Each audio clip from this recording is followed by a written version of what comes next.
केसी वेणुगोपाल जी, तारिक कर्रा जी, रजनी पाटिल जी, विकार रसूल जी, गुलाम मीर जी, रमन बल्ला जी, चरणजीत चन्नी जी, दिग्विजय सिंह जी, जयराम रमेश जी, नीरज कुंदन जी, शबाब सबरी जी, कांग्रेस पार्टी के हमारे सब प्यारे कार्यकर्ता भाइयों और बहनों, युवाओं, प्रेस के हमारे मित्रों, आप सबका यहाँ बहुत बहुत स्वागत। आप आज हमारे साथ भारत जोड़ो यात्रा में चले, 23 किलोमीटर चले। आपने अपनी शक्ति इस यात्रा को दी, हमारे साथ आप खड़े हुए, आपने अपना प्यार दिया हमें। इसके लिए मैं आप सबको दिल से धन्यवाद करता हूं।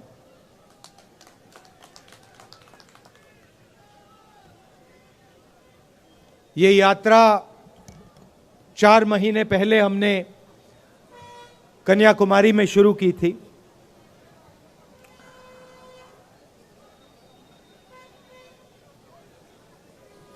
बहुत कुछ सीखने को मिला।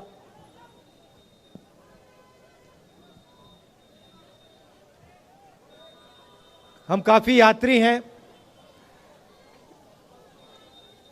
उनमें से शायद कोई भी ये ना कह पाए शुरुआत में कि हमें इतना हिंदुस्तान की जनता से सीखने को मिलेगा। हर प्रदेश ने कुछ ना कुछ नया सिखाया। किसानों ने, मजदूरों ने, छोटे व्यापारियों ने, माताओं बहनों ने, बच्चों ने अपनी दिल की बात रखी, अपना दर्द रखा। किसानों ने हमें देश की पॉलिसियों के बारे में बताया, छोटे व्यापारियों ने जीएसटी के बारे में, नोटबंदी के बारे में, कोविड में क्या हुआ, क्या होना चाहिए था, सब कुछ हमें बताया, समझाया। अलग अलग भाषाएं हैं, अलग विचार हैं, अलग हिस्ट्री है, अलग इतिहास है, मगर सब एक साथ मिलकर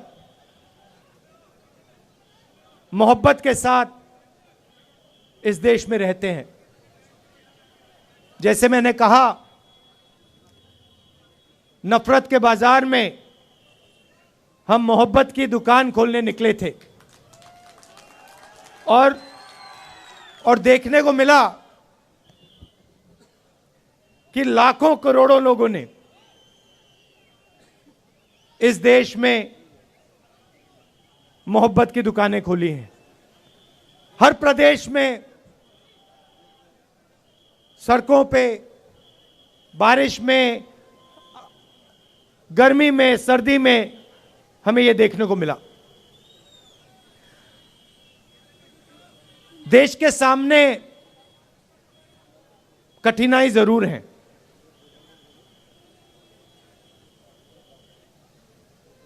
लोकतंत्र पे आक्रमण हो रहा है। उस बात को आप सबसे बेहतर समझते हो। यात्रा से पहले हमने पार्लियामेंट में मुद्दे उठाने की कोशिश की। लोकसभा में, राज्यसभा में हमने भाषण देने की कोशिश की। नोटबंदी पे, गलत जीएसटी पे, किसान बिल पे, जो चाइना हिंदुस्तान की जमीन ले गया है, 2000 स्क्वायर किलोमीटर ले गया है, उस पे, मगर हमें लोकसभा में बोलना नहीं दिया। जैसे ही हम बोलने की कोशिश करते थे माइक ऑफ कर दिया जाता था। मैंने भाषण के शुरुआत में आप सबसे कहा, प्रेस के हमारे जो मित्र हैं उनका यहां मैंने स्वागत किया, मगर इनका भी काम लोकतंत्र की रक्षा करने का होता है। टीवी पे, अखबारों में, मैगजीन्स में सच्चाई रखने का इनका काम होता है। पिछले प्रेस कॉन्फ्रेंस में मैंने इनसे सवाल पूछा, प्रेस वालों से सवाल पूछा, आमतौर से ये पूछते हैं। मैंने पूछा, भैया एक बात बताओ, आप नरेंद्र मोदी जी का चेहरा 24 घंटे दिखाते हो, आप ऐश्वर्या राय जी की बात करते हो,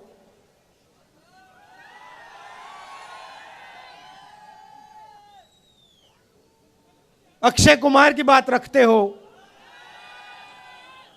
आप महंगाई की बात क्यों नहीं रखते हो? आप बेरोजगारी की बात क्यों नहीं रखते हो? जो जम्मू कश्मीर में गरीब लोगों से उनकी जमीन जो छीनी जा रही है, वो हमें मीडिया में क्यों नहीं दिखाई देता?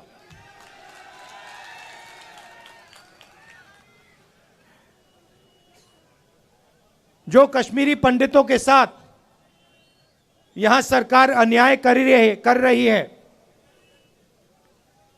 आज सुबह मेरे से मिलने एक डेलीगेशन आया और उन्होंने अपनी बात रखी। मैं हैरान हो गया।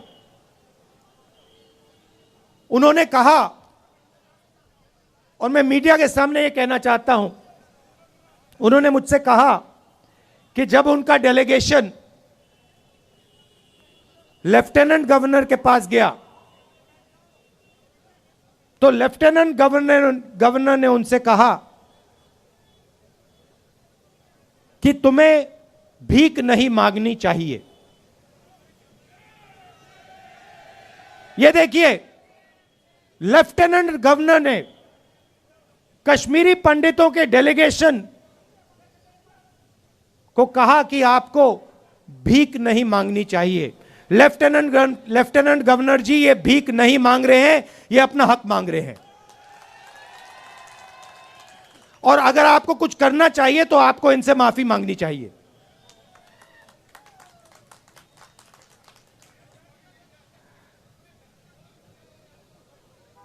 यहां पे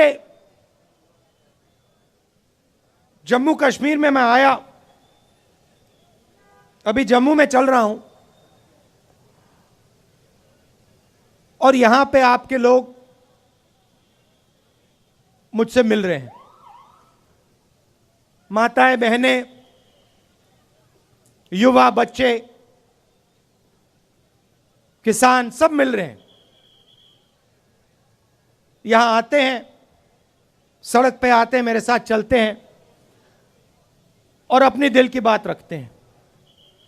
दो तीन चीजें मैं, जो वो मुझे कह रहे हैं, मैं आपको कहना चाहता हूं। वो आप जानते हो, मगर मैं दोहरा देता हूं। सबसे पहले मुझे कहते हैं कि जम्मू में जो पहले, अभी आता हूं, बेरोजगारी के बारे में बोलता हूं। कहते हैं कि जो पहले जम्मू के लोग व्यापार करते थे, जम्मू कश्मीर के लोग चलाते थे, आज बाहर के लोग जम्मू और कश्मीर को चला रहे हैं। और हमारा जो हक है, हमारी जो आवाज है, उसको एडमिनिस्ट्रेशन सुनता नहीं है। सारा का सारा ट्रेड बाहर के लोग कर रहे हैं, जम्मू कश्मीर के लोग देखते रह गए। पहली बात। दूसरी बात, हिंदुस्तान में सबसे ज्यादा बेरोजगारी जम्मू कश्मीर में है और जम्मू में है। तो यहां पे स्टूडेंट्स पढ़ाई करते हैं, कोई इंजीनियर बनना चाहता है, माता पिता शिक्षा के लिए पैसा देते हैं, कोई डॉक्टर बनना चाहता है, कोई लॉयर बनना चाहता है, कोई आर्मी में जाना चाहता है। पढ़ाई करने के बाद पता लगता है कि इस प्रदेश के लोग, प्रदेश के युवा लॉयर, डॉक्टर, इंजीनियर नहीं बन सकते हैं। पहले एक और रास्ता था, आर्मी का रास्ता था, वो भी आज बंद कर दिया है। बीजेपी के लोग नई योजना लाए हैं, अग्निवीर योजना लाए हैं, और इनको जो आर्मी का इथोस है, इनको वो ही नहीं समझ आया। देखिए, किसी भी काम में, किसी भी काम को सीखने में कम से कम 7-8 साल लगते हैं। सही बात है? सही? आप खाना पकाती हैं? खाना पकाती हैं? आपको कितने साल लगे? खाना पकाने में, सीखने में कितने साल लगे आपको? 7-8 साल लगे? मतलब एक्सपर्ट आप 7-8 साल में बनी? नहीं। तो किसी भी काम में 7-8 साल लगते हैं। आर्मी जो है एक परिवार है। जो सेना लड़ती है, वो रिश्ते के बल पे लड़ती है। सैनिकों के बीच में जो रिश्ता होता है, उसके बल पे लड़ती है। वो रिश्ता 1-2 साल में बनता ही नहीं है। वो रिश्ता, उस रिश्ते को बनने के लिए, मजबूत होने के लिए कम से कम 7-8 साल लगते हैं। ये जो बीजेपी के लोग हैं, इनको ये बात समझ नहीं आई। ये सोचते हैं कि आर्मी की ट्रेनिंग 6 महीने में हो जाएगी, जो सीखना है वो 6 महीने में हो जाएगा। बिल्कुल नहीं। आर्मी में सालों लगते हैं एक सैनिक को तैयार करने के लिए।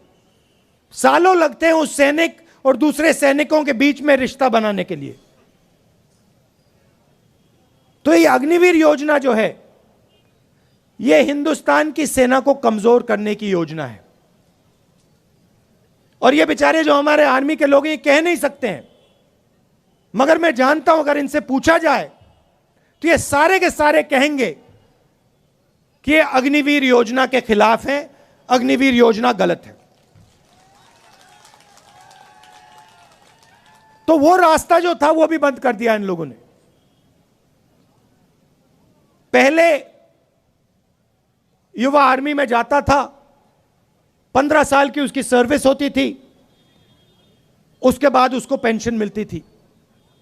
अग्निवीर योजना में 4 साल की सर्विस होगी, उसके बाद सैनिकों को घर भेज दिया जाएगा, उनको कोई पेंशन नहीं मिलेगी। तो ये जो देश का आर्मी के साथ रिश्ता है,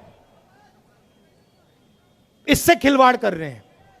देश ने कहा था, देश हर सैनिक से कहता है कि हम आपसे 15 साल मांगते हैं, उसके बाद हम आपकी पूरी जिंदगी आपको पेंशन देंगे, आपकी इज्जत करेंगे, आपकी रिस्पेक्ट करेंगे, आपकी रक्षा करेंगे।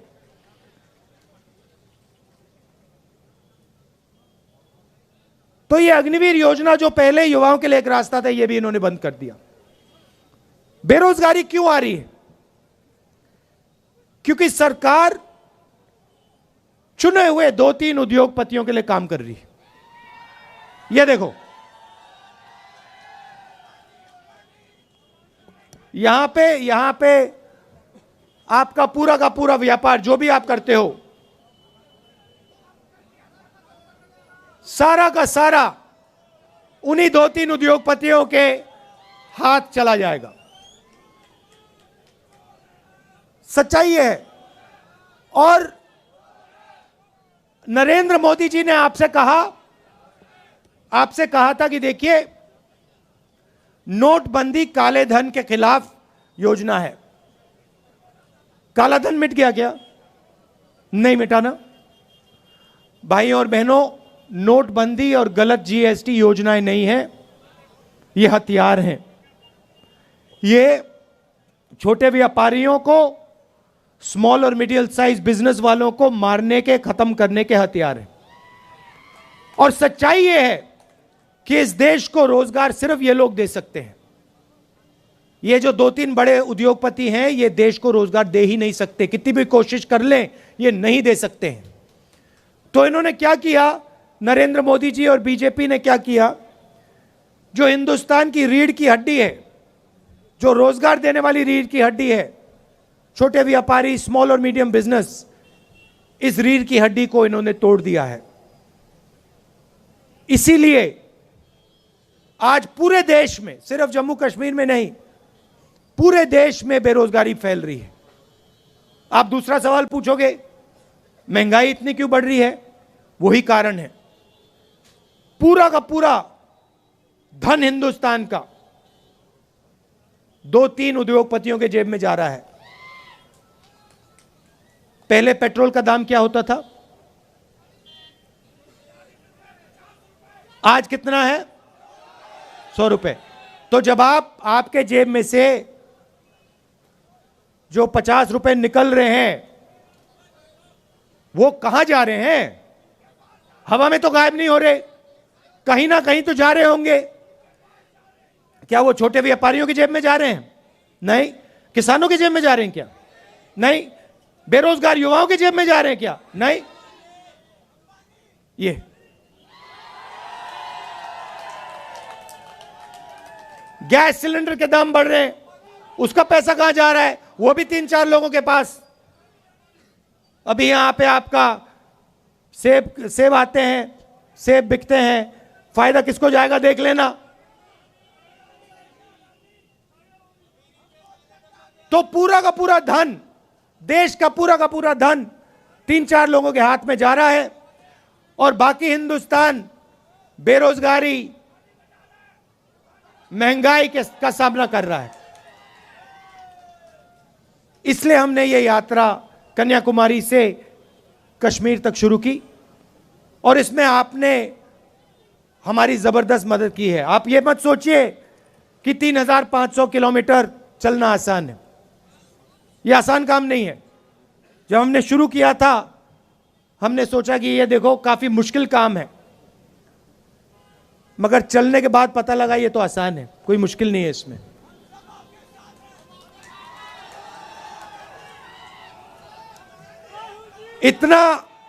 इतनी मदद आपने की हमारी, मैं आपको बता रहा हूं। सुबह हम उठते 5 बजे सुबह उठते थे। अब यहां पे सिक्योरिटी वालों ने कहा है कि 7 बजे निकलना है। मैं चाहता था 6 बजे निकल जाना चाहिए, मगर इन्होंने कहा नहीं 7 बजे निकलेंगे, चिट्ठी लिख दी, तो मैंने एक्सेप्ट कर ली बात। मगर हम निकलते थे सुबह, पूरा दिन चलते थे। 25-27 किलोमीटर बाद ऐसे लगता था कि पहला किलोमीटर चल रहे हैं, थकान ही नहीं होती थी बिल्कुल।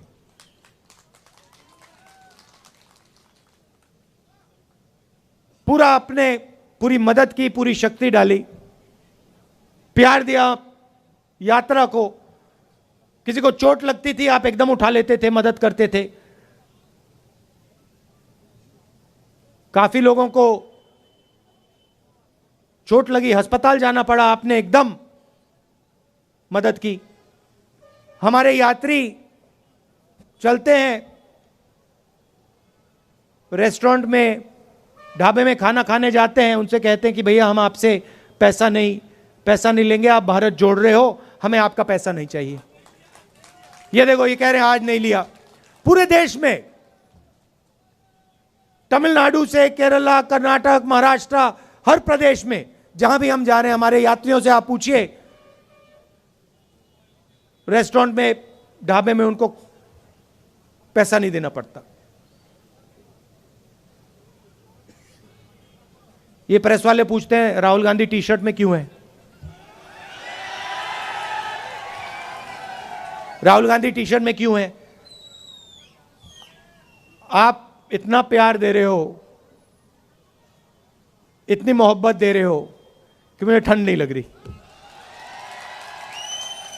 भैया इनको बात नहीं समझ आएगी, आ ही नहीं सकती। मैं आपको बता रहा हूं, पसीना आ रहा है मुझे अभी। तो ये मुद्दे हैं, और सबसे बड़ा मुद्दा अंत में जो आपका स्टेटहुड का मुद्दा है, उससे बड़ा कोई मुद्दा ही नहीं है। तो आपका हक, पूरा का पूरा हक इन्होंने छीन लिया। तो एकदम कांग्रेस पार्टी पूरा समर्थन आपको, जो आपका स्टेटहुड है उसको रीइंस्टेट करने में पूरा हम दम लगा देंगे। आपने इतना प्यार दिया, दिल से आपका मैं धन्यवाद करना चाहता हूं। और अभी हम आपके साथ और चलेंगे, आपसे मिलेंगे, इसके लिए बहुत बहुत धन्यवाद।